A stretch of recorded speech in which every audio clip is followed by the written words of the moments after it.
cómodos con Navidad, para los que están hartos, como yo, que la vecina ponga lucecita y todo este asunto. Entonces, gracias por haber aceptado la invitación y sobre todo gracias por la gran cantidad de obras. Leí muchísimos cuentos, escuché muchísimos cuentos, que fue divertidísimo leer a alguien. Tenemos una radionovela, ¿tú la escuchaste, usted? Sí. Es divertidísimo, o sea, para mí fue lo más divertido que he visto. Lamentablemente nos va a faltar uno de los ponentes. David Parra venía desde Trujillo, pero en Venezuela no puedo llegar. De todas formas nos envió el material para conversar sobre su mapa de la mitología oscura en Venezuela. Y bueno, como les dije, esto es un espacio para la gente extraña como nosotros. La gente que ama las películas de terror, la gente que disfruta los zombies, la gente que cree que está bien ser extraño, y bueno, nosotros celebramos ese tipo de cosas. Entonces, muchísimas gracias y bueno, esperamos repetir esta experiencia y que no sea una ocasión que no se repita sino una vez a la cuaresma, sino que podamos crear un movimiento donde bueno, nos reunimos de vez en cuando a leer lo nuestro y a ver nuestras obras, porque si estamos en esta pequeña isla del desastre, ¿por qué no aprovecharlo? Entonces, bueno, fíjense, vamos a empezar esto con algo que yo les comenté a los muchachos, y es que este año, bueno, tenemos como 5 años en esto, ha sido algo muy interesante sobre lo que pasaba en el cine de terror, ¿no? Yo soy extremadamente fanática del cine de terror, de hecho creo que no veo más nada que cine de terror, lo cual va muy mal con mi trabajo, porque yo soy crítica de cine en al menos 5 páginas, entonces cuando me mandan drama es como que la película es mala, no la has visto, no importa. La película es igualmente mala. Hablando muy en serio, el cine de terror fue revalorizado, ha crecido y ha madurado, y se ha convertido no solamente en el género de oro de la taquilla, sino que además se ha convertido en un género que traspasa la pared y traspasa la pantalla para crear un tipo de aseveración y sobre todo un tipo de madurez discursiva que no lo había tenido en años. O sea, nosotros pasamos un buen tiempo calándonos a Wes Craven con Freddy Krueger, yo sé que lo aman, yo no sé, pero pasamos una buena cantidad de tiempo sufriendo los slasher con la tetona corriendo por las escaleras. Entonces, ¿qué ocurre? Sí, de verdad tuvimos una época bastante frustrante para los amantes del terror, porque creo que toda esta generación que está aquí, incluso la más pequeña, soy una vieja, pero se crió disfrutando de películas con un enorme contenido simbólico. La gran parte de las personas que estamos aquí nos criamos viendo El bebé de Rosemary, El exorcista, The Challenging. Hay una gran cantidad de películas históricas de terror que no solamente marcaron pautas, sino que además crearon y sostienen el género como una forma de creación y de... Lo que pasa es que, bueno, si me ven haciendo señas, bueno, les cuento, vamos a hacer pasar pena yo un Michelle. Nosotros nos conocemos hace años, nos amamos, pero únicamente en red, porque así es la vida. Entonces nos estamos viendo ahorita. Entonces, fíjense, yo por qué insistí en que esta charla debía incluir todo lo que es el cine de terror y qué está ocurriendo, porque el terror es uno de los géneros que se reestructura con cada década.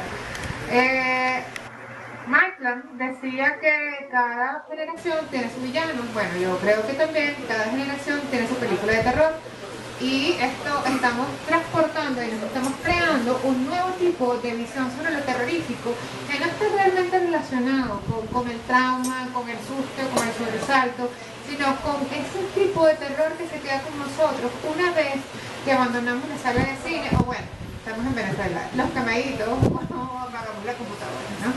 Entonces, ¿qué ocurre? La nueva generación de películas de terror empezó para, digamos que siendo experimentos graduales y personales. El primer gran experimento fue Found Footage, que todos odian ahora, pero su oportunidad sí dio miedo, que fue The Blair Witch Project. Yo viví un fenómeno de Blair Witch Project. O sea, cuando salió, yo estaba en la universidad y yo pasé 2 semanas perfectamente convencida de que la película era real. O sea, sí, claro, después vi y Entertainment y dije, bueno, soy idiota, hay que aceptarlo. Sí, como no tiene que aceptar su idiotez, entonces, pero fíjense, el tema es que el Found Footage fue la primera ruptura del discurso de terror en más de 25 años. Hasta ahora el terror cumplía una noción sobre la estructura que va acelerando y va creando una visión sobre lo que te asusta, directamente emparentada con los temores que están en la superficie. ¿Qué hacía el cine de terror? Se repetía. O sea, estábamos, por ejemplo, en la serie de Slasher que venían de Halloween, entonces pasamos toda la década de los 80 con Halloween 55, Jason peleando con Freddy Krueger en el infierno, y a Mauro sí le gusta. Ahorita Mauro sí va a pensar por qué nos gustan las malas películas de terror. Y porque yo no, a mí me encantan, pero a las 2 de la mañana borracha. No, pero no, pero hablando de verdad en serio, a mí me encantan las películas de terror, malas o buenas, porque el miedo, junto con el amor, es una de las experiencias sensoriales más fuertes que se pueden tener, ¿no? El miedo es imposible de disimular. Y cuando lo provocas, logras una relación con el espectador que es muy, muy poderosa y sobre todo una relación que se permanece. Por ejemplo, Stephen King dice que él trabaja no sobre los quién, sino sobre los qué.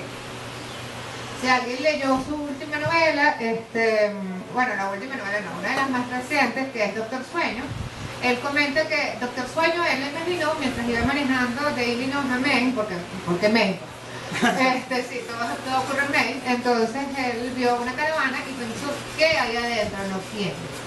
Hay una diferencia considerable entre pensar qué hay y quién está. Entonces, el tema es que en los límites del terror, sobre todo en nuestra época y para nuestra generación, ensanchan la imaginación.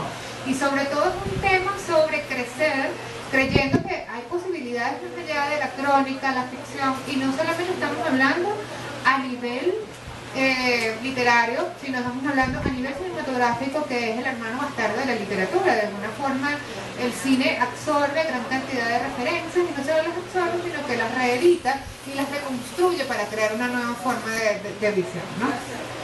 ¿Qué ha estado ocurriendo? Cuando salió el remake de It, yo escuché, bueno, a mí me llegaron a redacción cuando llegó el remake de It, la gran cantidad de gente diciendo la van a cagar, porque debe ser que la miniserie era muy buena. Pero en realidad lo que logró It fue reeditar el terror como una forma de expresión de algo mucho más profundo. No tememos al monstruo, nosotros no tememos a Pennywise.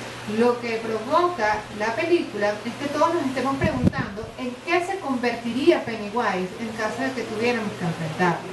El terror a lo desconocido y a la incertidumbre es lo que juegan las nuevas películas de terror. Yo una vez tuve una conversación muy interesante con Esther, que nosotros nos reímos mucho, que hablamos sobre la película de Babadook, de Mary sí. Mauro también la odia. Yo la adoro, porque hay un problema con el Babadook. El Babadook es una película australiana que no la he visto, debería verla. Ahora el Babadook es gay, entonces ya tenemos otro tema de conversación. No, pero sí, bueno, yo después les he hecho esa anécdota y se van a reír, pero vamos primero para la parte seria. Babadook, la directora de Babadook sufría un trauma posparto y una depresión posparto terrible cuando hizo el guión. Si ustedes notan la película, las conexiones entre el odio, o sea, porque ¿qué pasa? El cine suele encauzar los estereotipos. No hay una sola película donde la madre no sea una versión extraordinaria y la sublimación del ideal femenino. Bueno, la mamá en The Babadook no solamente es la mamá del terror, sino la peor madre jamás nacida, y además que es el niño más horroroso que alguien puede haber tenido en su vida. Entonces, esta combinación nefasta de niño asqueroso con mamá loca, evidentemente crea un tipo de terror que está relacionado con nuestras limitaciones para comprender lo que no podemos controlar. El Babadook, más que un monstruo, es digamos que la encarnación de todos esos sentimientos que son imposibles de elaborar a través de una idea concreta. El Babadook, de hecho, se ve, si cuando pueden ver la película, o que la han visto y la odian, con mis amigos acá presentes, el Babadook, de hecho, es bastante caricaturesco. El monstruo es barato, o sea, el monstruo es bastante... está construido para causar algún tipo de humor, porque el hecho que lo que asusta en la película no es el Babadook. O sea, durante los 3 días, porque es casi tiempo real en que transcurre la película, el terror absoluto que se sufre es la relación asfixiante, claustrofóbica y malsana entre una mujer que acaba de perder a su marido y el niño que está totalmente psicótico. Bueno, a mí no me gustan los niños, no soy una buena referencia, pero entonces el hecho realmente el cine de odio emocional que elabora el terror es una nueva tendencia en el cine moderno. Algo que también vimos en The Witch de Eggers, que yo creo que todos mis amigos ilustradores que nos vinieron a acompañar deberían verla, o los voy a sentar yo, porque es una película extraordinaria, ¿no? Es una película calcada a los cuadros de Goya. Es una película que utiliza en la tensión y sobre todo utiliza el tema del temor como algo que subyace, ¿no? Y es algo que yo creo que esta generación, como amantes del terror, necesitaba. Estábamos cansados de ver monstruos babosos, babeantes. Mauro no, pero él no se cansa, pero realmente ya llega un punto de saturación. Pero bueno, lo bueno del terror es que hay una gran variedad de ideas que se están elaborando sobre esta versión del terror que subyace sobre la madurez cognitiva del espectador. Por ejemplo, está Hereditary de Ari Aster, que es es mi película favorita de terror como en 10 años. O sea, es una película del subgénero de culto que yo creo que deberían echar una repasada. Es una película extraordinaria. Es una película que hay algo infame en la película, ¿no? Que es relacionar las ideas de la maternidad, no la maternidad casposa como el niño gritón de Babadook, sino un tipo de maternidad corrosiva, tóxica y sobre todo venenosa, que se elabora y se reelabora para funcionar como una especie de escudo contra la realidad, ¿no? Entonces, en Hereditary, además pasa algo, y es que todas las películas de culto se relacionan entre sí para conversar sobre qué nos hace creer en lo sobrenatural. Hereditary no solo conversa sobre por qué creemos en lo sobrenatural, sino que además de todo lo empalma con el hecho de que lo sobrenatural casi siempre está muy cerca de lo que es ordinario. Un concepto que tanto Poe como Dean Cox, digamos que hay una buena cantidad de... Bueno, Stephen King, que es el maestro del terror en lo cotidiano, que han tratado durante muchísimo tiempo. También tenemos el terror que yo creo que hay un renacimiento hermosísimo, gracias a Guillermo del Toro, aunque lo odien, no odien a mi gordo. Es el romanticismo gótico, que no es lo mismo que el terror gótico. O sea, el terror gótico es el terror de castillo, muchachas perdidas, monstruos en el castillo, todos nos persiguen, vamos a morir. Ajá. El terror, el romanticismo gótico es Prison Peak, la Cumbre Escarlata, que es una de las películas visualmente más hermosas que yo he visto.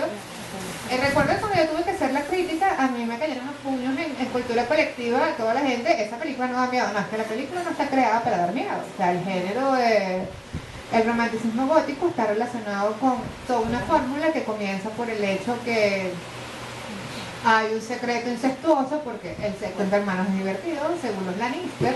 Entonces, además de todo, se entrelaza con una maldición, porque para que vamos a estar teniendo sexo sin maldiciones, como diría Jason Van Hover. Entonces, el hecho es que el romanticismo gótico se ha mezclado con el terror y ha creado enormes obras de arte que también, aunque no parezcan góticas, no son. Por ejemplo, yo no sé quién de ti ha visto It Follows.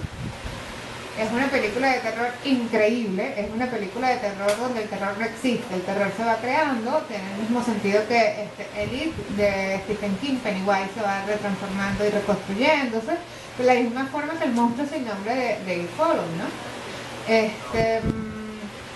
Claro, lo que pasa también es que el terror ahora no está dirigido a un público específico, porque nosotros los graditos, lo que nos lee de terror lo vamos a ver, yo, lo que sea que yo voy. No importa, no, que es Godzilla comiendo, no importa, yo voy. Pero ahora el terror está dirigido a un público mucho más amplio. No solamente más amplio, sino un público analítico. Está, por ejemplo, esta película El Niño, no sé qué la vio, que no es una película de terror, sino en realidad es un slasher.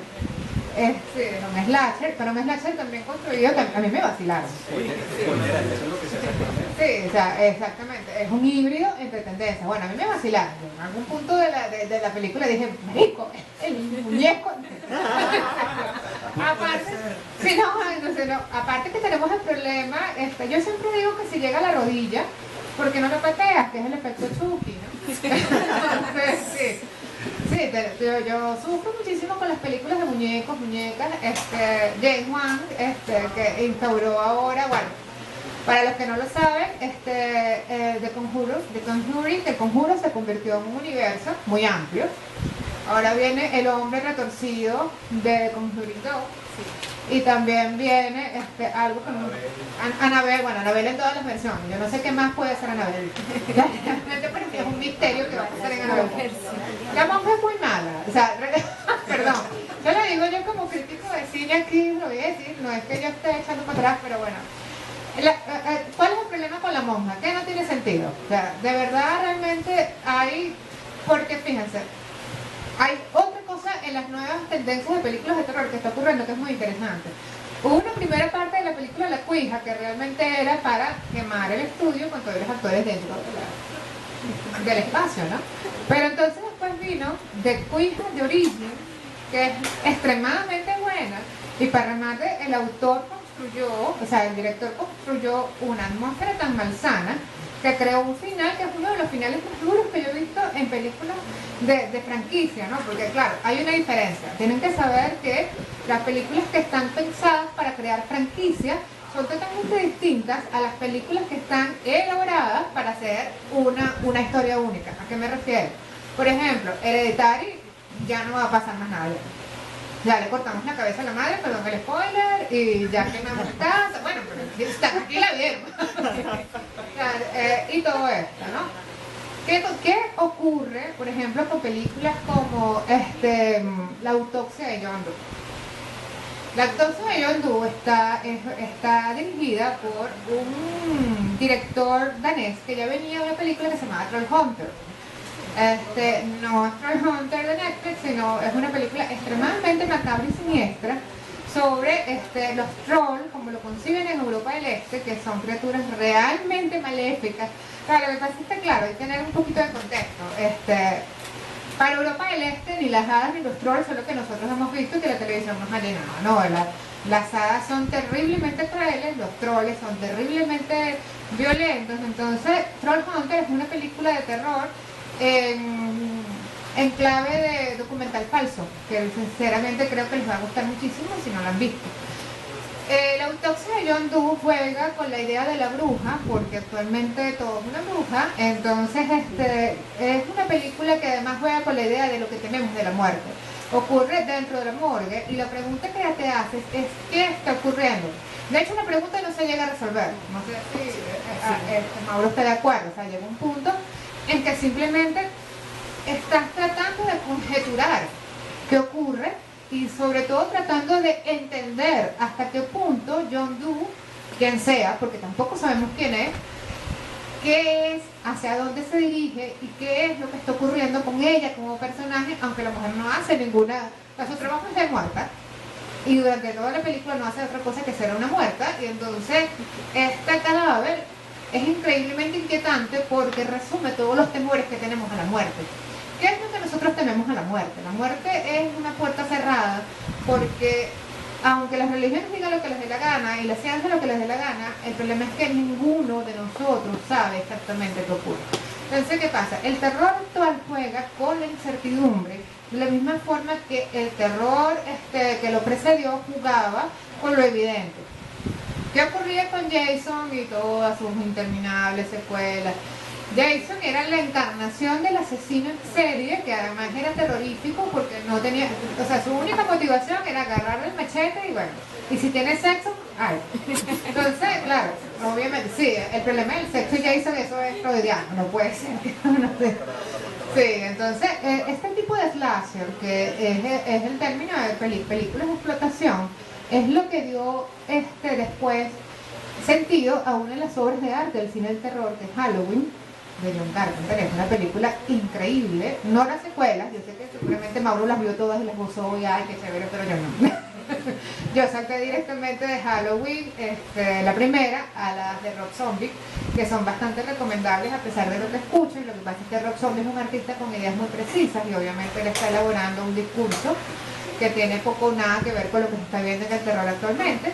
Y después todo esto se colisiona con Halloween 40, ¿no? Que es la actual, que es de hecho mucha gente, o sea, a mí siempre me escriben unas cosas totalmente delirantes porque la gente me ve y dice, esta loca debe calarse lo mío, ¿no? Entonces a mí alguien me escribió y me dijo, Halloween 40 es una película feminista, y yo, ok, hablemos. O sea, hay un